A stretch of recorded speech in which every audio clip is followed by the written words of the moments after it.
My name is Florian Uhlich. I'm a pianist and piano professor at the Music University in Lübeck, and I'm currently in Korea for a number of activities, including concerts at the Seoul Arts Center at Incheon and some lessons and masterclasses here at EON Academy. Thank you for having me here as part of the activities here at the EON Academy. It's so nice to be in touch and to catch up with all your activities here in Seoul. That's very nice. Yes, it's great to see you. And I know that you've been here in Seoul many times already. And you told me that you worked here in Gwangju University, although it was many years back in time. So I would like to ask you, what was your impressions over Korean students? Well, as you say, I've been very privileged to be visiting Korea for well over 25 years now for concerts and masterclasses, and I've been lucky to travel to various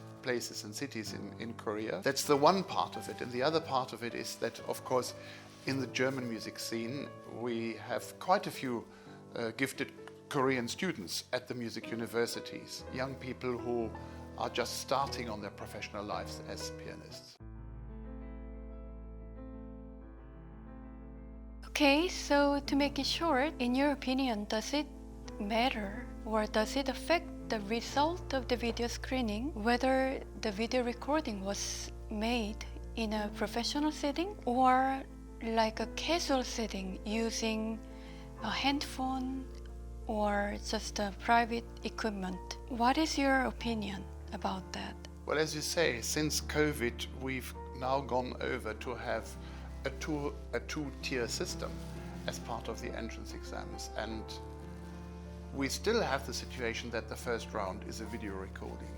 And when we see these videos, when we watch the material, it's surprising to see that there is quite a variety of different technological standards. There are some people who actually go into the expense of booking an expensive studio with a very sophisticated recording and video recording technique, and there are some students who indeed record something on their own mobile phone. There is no requirement, strictly speaking, for this recording to have a professional standard. It does make a difference, but given our expertise and experience, we can look through this smoke screen, as it were, and I think even if somebody passes on material on a mobile phone, we can judge artistic quality and potential. So it's not a must.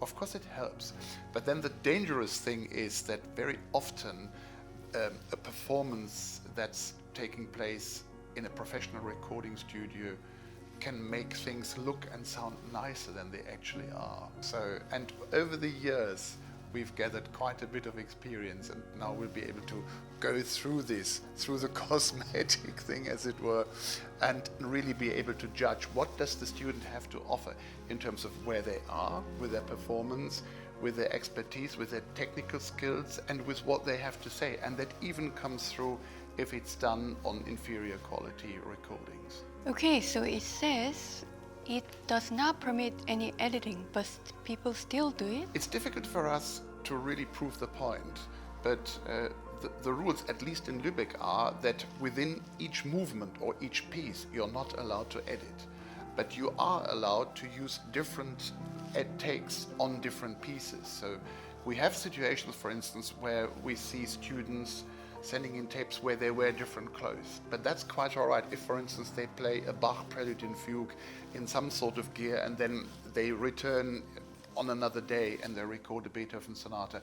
That's quite all right, that's allowed. What they're not allowed to do is to edit a performance within the given movement. And I suppose it'll be quite difficult for them to edit the material in such a way that you don't notice, because video recordings can be very complicated to edit. Yes, right. Unlike CD recording. CD recordings are much easier to edit, but that's why it has to be video. Okay, so what are the other most deciding factors for the jury members? We look at various things. That's not necessarily in the order of priority, but we look at technical proficiency. Are they actually technically able to play the chosen repertoire? We're looking at expression above all. We're looking at personality. We're looking at the ability to shape music. And we're looking on the whole at where they are and where we think they might be going.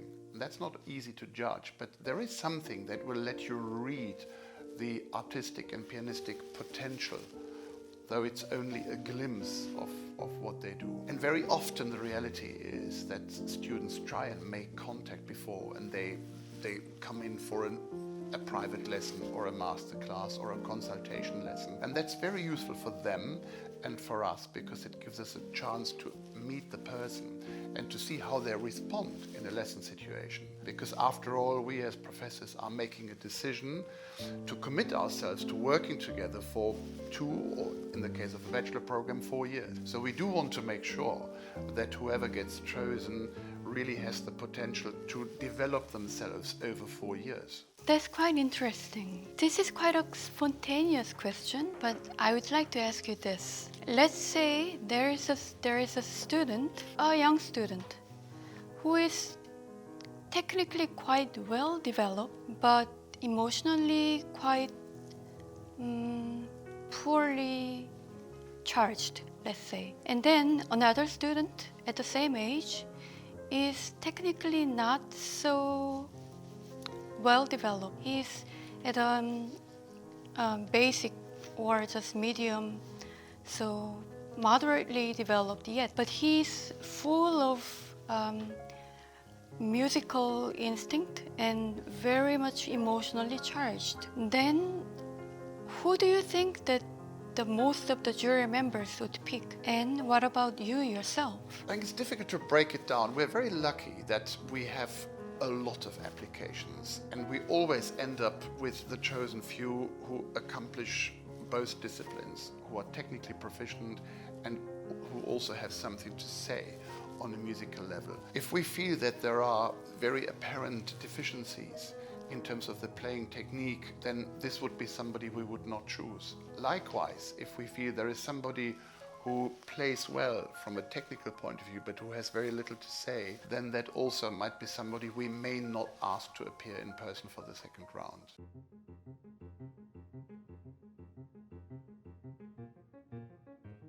Not at all. There used to be a rule, I think a few years ago, where students were only allowed to apply twice or 3 times, but that's now been abolished to give students a chance to apply again. We do track previous applications though, so if somebody applies, they get a particular number, and that is kept in the computer system so that if they reapply a year later, that we still recognize their data. And we can see it in the entrance exam because they will be given a particular number that differs slightly from the other candidates who apply afresh. And that's how we can see that this is somebody who was there already. Generally, I keep a tight record of all these things on my laptop. So I always walk in with my laptop and I make notes on all the candidates. And if there is a name that's got a particular number, I can look it up from a previous session, from a previous entrance exam, and I can chase their name and I can look at what they play. And that's also very interesting to see whether, compared to the previous entrance exam, maybe at least they managed to change their repertoire so that we see they have made some progress and they have really worked hard to develop their repertoire. But it's nice to see that people don't get stuck and that they play a perpetual repertoire of 3 or 4 chosen pieces and they try and just perfect that over a particular period of time. But let's say the applicant repeats the same repertoire from last year. That's not necessarily a knockout criterion. We try and find the documents from the previous session, and if we can see that they're playing the same repertoire, personally, I will have also made notes about what the performance was like. And if I then compare the new performance to the previous performance and I can see that there's been a positive development, then it could be a yes. If, however, the same problems persist, either in terms of technical challenges or in terms of any limitations about the musical expression, then of course it helps me as a professor to see what I notated the last time and therefore be able to compare the 2 performances. I'm going back to your comments about having enough time to get to know each other. I mean between the student and the teacher before the Aufnahmeprüfung, so that both have enough time to sort of decide whether they have found the right person. So that means that they call it this process They call it in German making Kontakt and having a Vorspiel. Right. Well, I'm particularly interested in your German entrance exam system because in Korea, the situation is quite opposite. I'm not sure if you know, but in Korean entrance exam, students and the professors are not supposed to make any contacts. This is to prevent any kind of scandal, any kind of corruption, of course. So when students play the exam on stage, sometimes they even make a curtain so that the professors don't see who play on the stage. So we call it like a blind test. So in this sense, I find this quite a different system of, the exactly opposite situation of Korean entrance exam and German entrance exam, very interesting. So I wonder, do you think that this free contacting system in Germany, does it help selecting students freely in German entrance exam?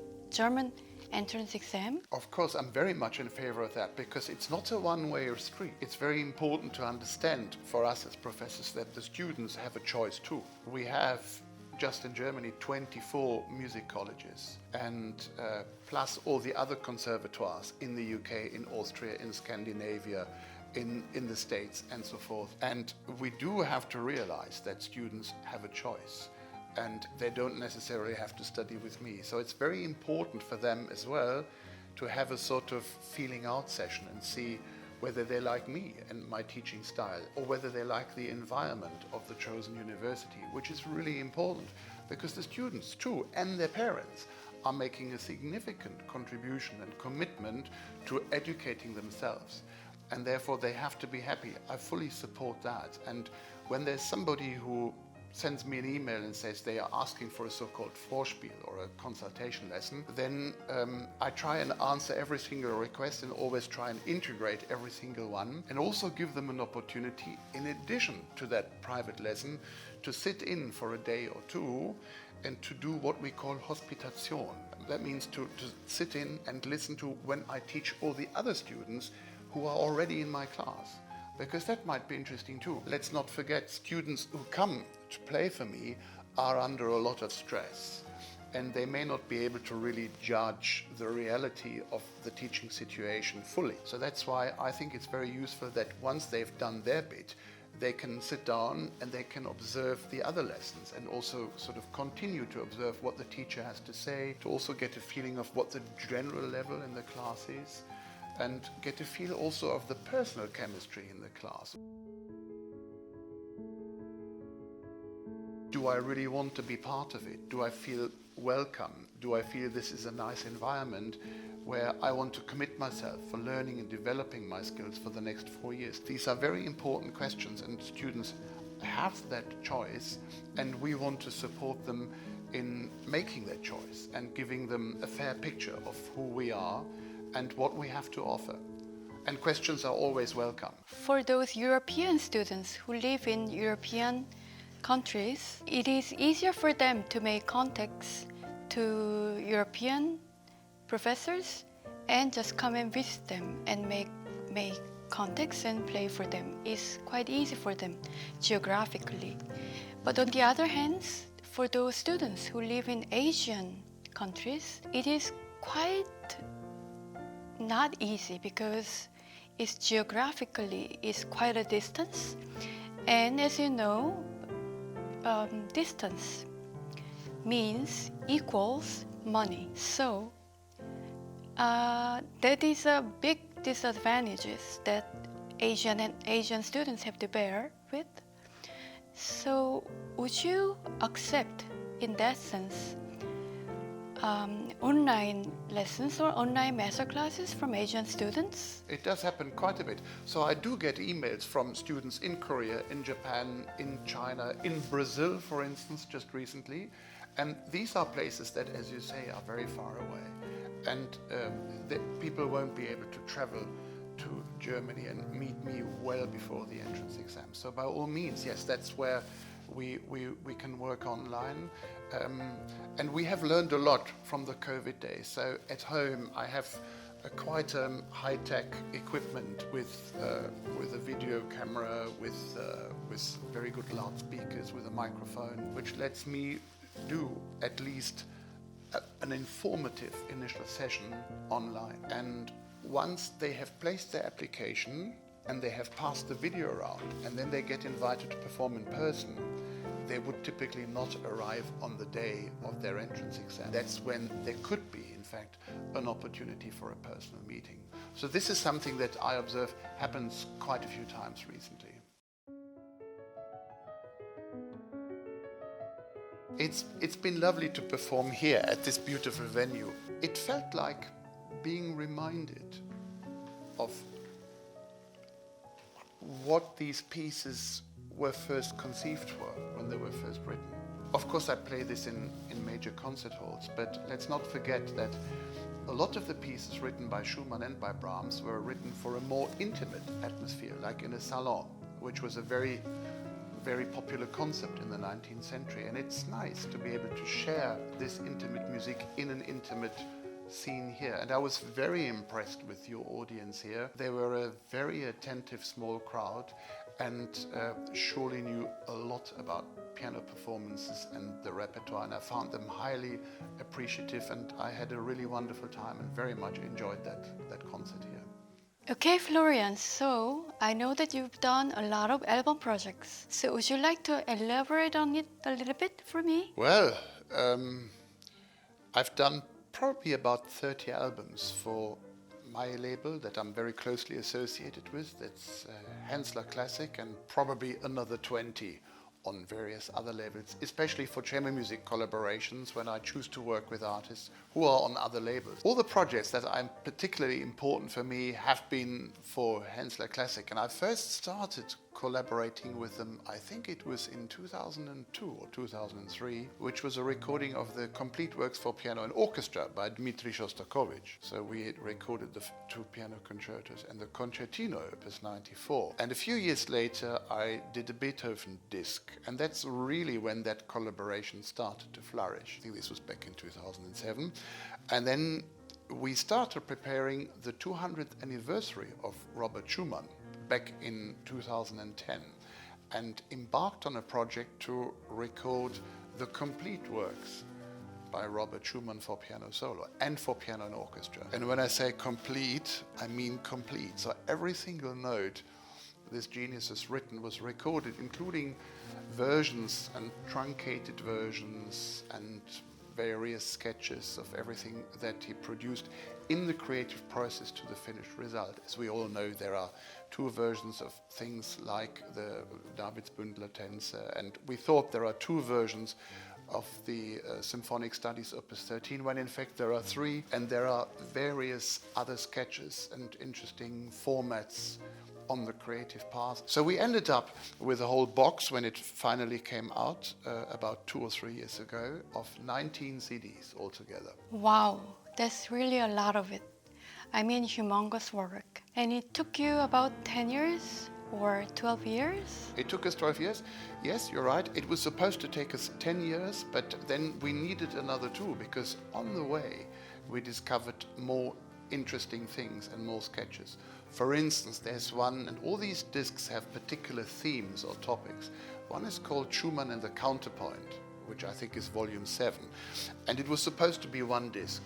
And then as we started working and digging up material and completing sketches and reconstructing sketches, we found that it would actually be enough repertoire for 2 discs, so that's a double whammy. And the same happened for another disc, which I think is 14, and that was Schumann and the Variation Form. That also ended up being 2 discs. So, and doing all the work and preparing it in a sort of diligent way, it took us eventually 12 years before the whole disc came out. So, I mean, how did you manage all that? Well, it was intense, but we were aiming, obviously, to release or record 1 to 2 CDs per average per year. And while, of course, I was trying to play the major pieces in concert before. There are some pieces that don't really lend themselves so well to public performance. For instance, Schumann wrote a whole